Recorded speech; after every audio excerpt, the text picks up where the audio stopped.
ఒక hype create చేసుడు, దీనికి ఆచుడు, దీనికి గురువు చంద్రబాబు నాయుడు. ఇప్పుడు చంద్రబాబు నాయుడు చెప్పిన లెక్కల బిజినెస్ వచ్చేది ఉంటే, ఎంఓఎల్ సక్సెస్ అయ్యేది ఉంటే ఆంధ్రప్రదేశ్ లో ఈ పాటికి 20 లక్షల కోట్లు వచ్చి ఉండాలి. ఆయన ఫస్ట్ టైం అక్కడ సీఎం ఉన్నప్పుడు వైజాగ్లో ఎవరు వెళ్ళి ఎంఓఎల్ చేసిన వాళ్ళంటే వంట మనుషులు అని చెప్పిండు. ఆ స్టార్ హోటల్లో బయట వంట మనుషులు, వాడు ఎవడ సప్లై చేసేటోళ్ళు, వాడు వచ్చి కూర్చోపోయి సంతకం పెట్టిండు వాడు పాపం. పక్కనోటి పనులు చేసి ఆయన ఇబ్బంది పెట్టి ఇది పెట్టి మనం చేయక ఇంతకు మించింది ఏముంది? ఎవరి పని చేస్తే అసలు భయం ఉన్నట్టు. కేసీఆర్ ఎవరు చేసిండు ఆడికి ఆడు బట్టేబాజీ ముండ కొడుకు చేస్తాడు. అడిగా నాకు గలీజు మాటలు వస్తాయి. ఆయనకి పిలుచుకురా రెండగాడైతే దొంగ లెక్కలు దాచుకుంటాడు. దాని అమ్మ పెంట ఆడ వేసుకోమను ఫాల్తు ముండ కొడుకు. అయిందా? బాగైందా? ప్రతిదానికి ఓవర్ ఎక్స్ప్రెషన్. ఇప్పుడు అనండి. కేసీఆర్ సార్ 3 ఏళ్ల సంధి ఫామ్ హౌస్ లోనే పడుకొని ఇప్పుడు బయటకు వచ్చి మాట్లాడితే ఇట్లే ఉంటది సార్. వంటోడు ఎంఓ కుదుర్చుకుంది చంద్రబాబు నాయుడు దగ్గర కాదండి, మీ ప్రియ శిష్యుడు జగన్మోహన్ రెడ్డి దగ్గర. నువ్వు జగన్మోహన్ రెడ్డిని ఒకసారి తిడతావు, ఒకసారి పొగుడుతావు. రాజశేఖర రెడ్డిని ఒకసారి తిడతావు, ఒకసారి పొగుడుతావు. చంద్రబాబు నాయుడిని విపరీతంగా పొగుడుతావు, అంతలేకే తిడతావు.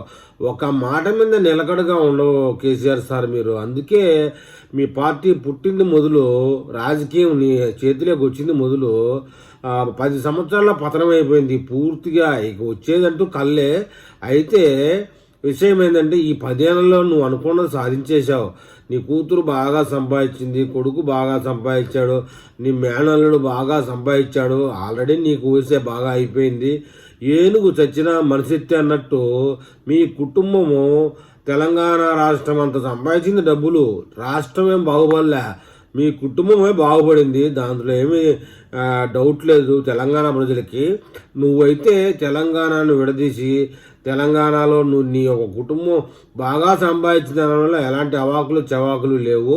ఇంకా మీదట ఏదో ప్రెస్ మీట్ పెట్టేటప్పుడు చూసుకొని మాట్లాడు. ఆంధ్రప్రదేశ్లో చంద్రబాబు నాయుడు కూటమి ప్రభుత్వంతో కలిసి చాలా బాగా పరిపాలన చేస్తున్నాడు. చంద్రబాబు నాయుడు తిట్టడం మొదలు పెడితే ఆంధ్రప్రదేశ్లో జగన్మోహన్ రెడ్డి మారిన నీకు 5 నుంచి 10 సీట్ల కంటే ఎక్కువ రావు.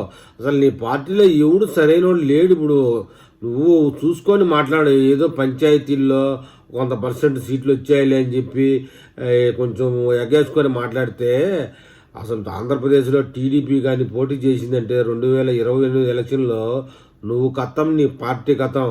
ఇప్పటికే నీ కూతురు నీకు ఎదురు తిరిగి మాట్లాడుతుంది. మీ మేనల్లుడు పక్క చూపులు చూస్తున్నాడు హరీష్ రావు.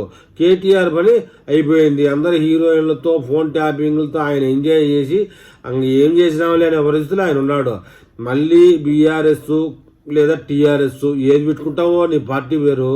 ప్రజల్లో మన్నన పొందాలంటే ఇది కాదు, ఆలోచించి మాట్లాడాలా. వంటోడితో ఎంఓ కుదుర్చుంది జగన్ చంద్రబాబు నాయుడు, క్లారిటీ తెచ్చుకొని మాట్లాడాలా. చంద్రబాబు నాయుడు హయాంలో గూగుల్ వచ్చింది, కాగ్నిజెంట్ వచ్చింది, టీసీఎస్ వచ్చింది, అమరావతి పరిగెడుతుంది పనుల్లో.